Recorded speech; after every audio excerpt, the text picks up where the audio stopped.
Welcome to AI Stopwatch, dispatches from a world racing to extinction. My name is Tango Batelli, and this is the Daily Digest for Wednesday, July 22nd. Bench pressing. An unreleased AI model attacks a public site, and other news. By Joe Raharo and Alana Horowitz-Friedman. First, let's read our dispatch from Joe. This is not a drill. Internal OpenAI model breaches containment, launches autonomous cyber attacks. Yesterday, less than an hour after my colleague Robert wrote about AI models breaking containment, OpenAI announced a world-first security incident. An unreleased AI model breached its testing environment, gained internet access, and stole and decrypted data from a different company's supposedly secure servers. The AI did all of this in order to cheat on a test. So what exactly happened, and why did it merit coverage by nearly every major news outlet today? Using a benchmark called ExploitGym, OpenAI was testing an internal AI model on its ability to turn code vulnerabilities into working exploits that let a hacker run unauthorized code. The AI was kept in an isolated testing environment, but it broke out anyway. And it didn't stop there. It kept trawling OpenAI's network until it found an internet connection. And from there, it launched a series of autonomous attacks on the world's largest AI model repository, Hugging Face. It, quote, chained together multiple attack vectors, including using stolen credentials and zero-day vulnerabilities, end quote, in an effort to access Hugging Face servers.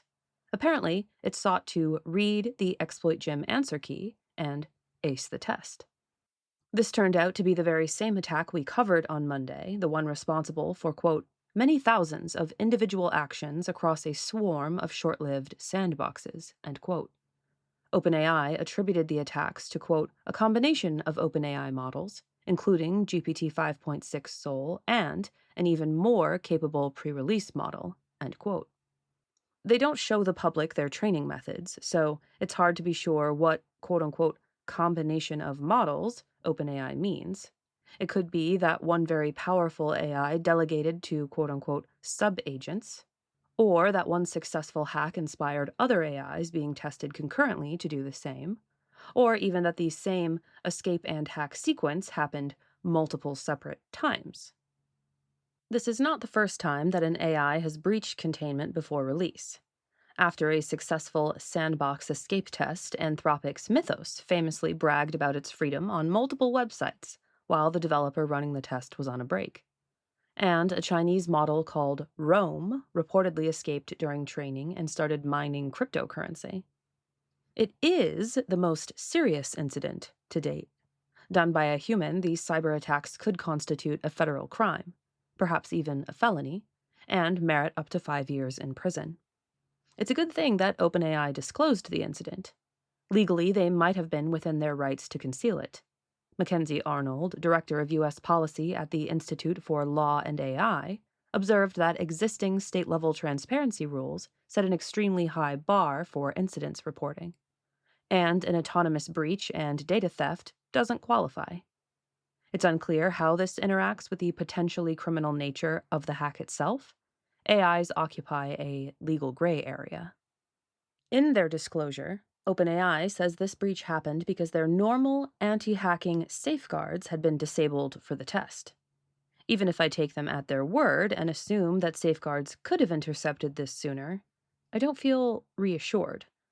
They gave an AI model a hard test, and it ruthlessly optimized for success to the point of blatantly criminal activity. I think the world dodged a bullet with this particular warning shot. If the AI had been going this hard on a different test, it could have easily been much worse. For instance, ABC Bench tests a model's ability to sneak potentially dangerous DNA sequences past screening efforts, and instruct a robot in assembling them into real-life genes. I would not be shocked if a test like that, run with safeguards disabled and slightly misunderstood instructions, could result in, say, smallpox showing up in an unsuspecting wet lab. Yesterday, Robert covered how an OpenAI model, probably the same one, broke containment and bypassed security to post results publicly to GitHub. And another biology benchmark, ABLE, tests a model's ability to redesign viral proteins.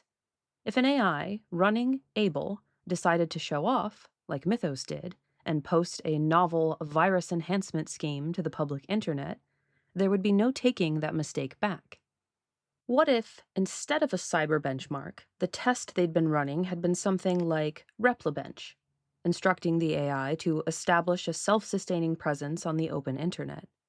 What if it had decided to go the extra mile and hide itself where the reviewers couldn't find it? What if the test had been a military one? I don't believe current AIs are competent enough to make an incident like this truly catastrophic, but I'm less confident in that belief with each passing day. As this and prior incidents attest, it's not enough that AI companies run some tests before releasing their most powerful models. Increasingly, the most dangerous threats might come from AIs being trained, tested, and deployed within AI labs. Dispatches from Alana. Strategic steering. OpenAI's backing of state-level safety legislation is likely an attempt to set the ceiling where the floor should be. What does AI regulation at the state level accomplish? How does it work? And why might AI companies support it? A recent Politico article covers OpenAI's backing of a Massachusetts safety bill that would require AI companies, quote, to publish safety frameworks and catastrophic risk assessments, end quote. OpenAI is actually attempting to strengthen this bill, encouraging the state to add a third-party audit requirement. But even with this addition, the bill would still be weaker than the one Anthropic is backing, which would, quote, require top AI companies to submit to independent safety evaluations, end quote. The difference? A third-party audit basically asks, did the company do what it said it did?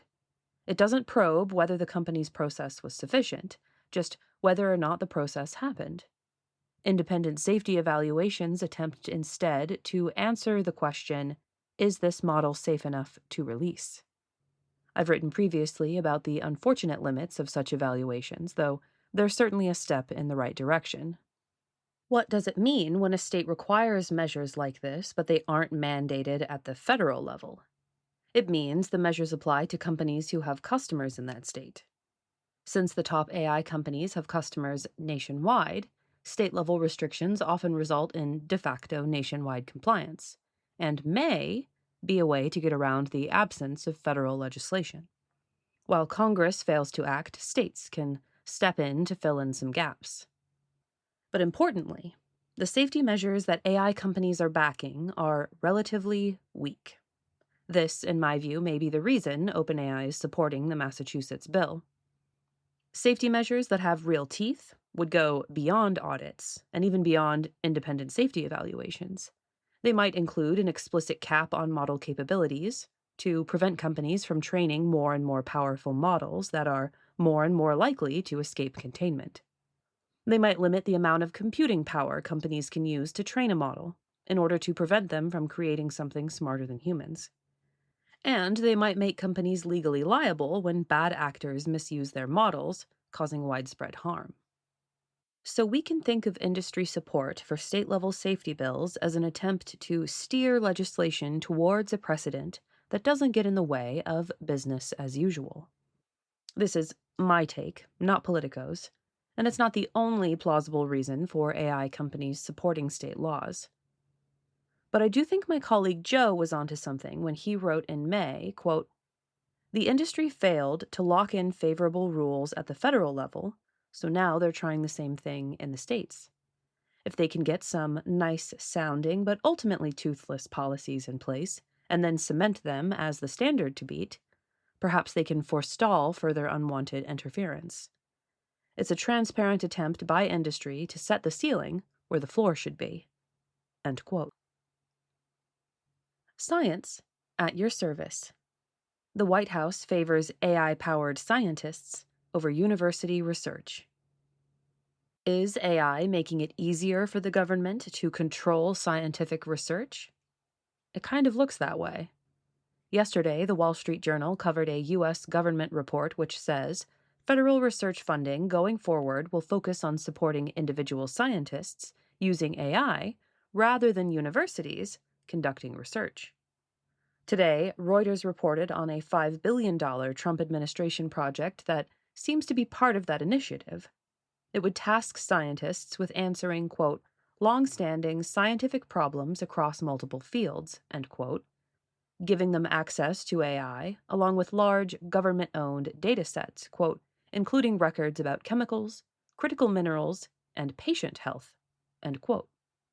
According to Chief Technology Advisor Michael Kratsios, as paraphrased by Reuters, quote, the $5 billion research initiative is an opportunity to train AI models on that information and use those algorithms to answer scientific questions, end quote.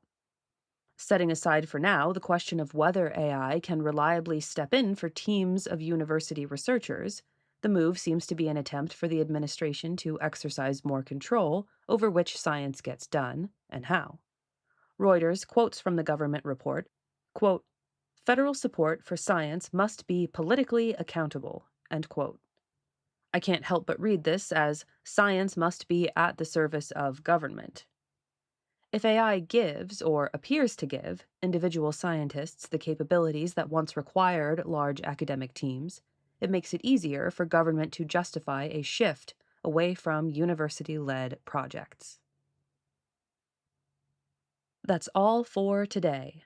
The analyses and opinions expressed on AI Stopwatch reflect the views of the individual contributors and the sources they cover and should not be taken as official positions of the Machine Intelligence Research Institute. You've been listening to the AI Stopwatch Digest for Wednesday, July 22nd, 2026. And we'll see you tomorrow.